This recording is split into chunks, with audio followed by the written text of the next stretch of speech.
BNP কখনোই মানুষকে ছেড়ে পালিয়ে যায় না, ভয়ে আত্মসমর্পণও করে না বলে মন্তব্য করেছেন দলটির স্থায়ী কমিটির সদস্য অধ্যাপক ডাক্তার AZM জাহিদ হোসেন।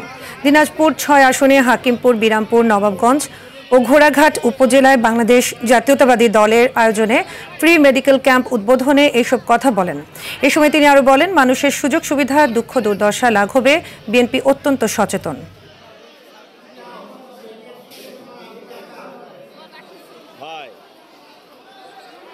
বাংলাদেশ জাতীয়তাবাদী দল দেশের মানুষের দল, আপনাদের দল, এবং বাংলাদেশ জাতীয়তাবাদী দলের ইতিহাস হচ্ছে সব সময় মানুষের পাশে দাঁড়ানো।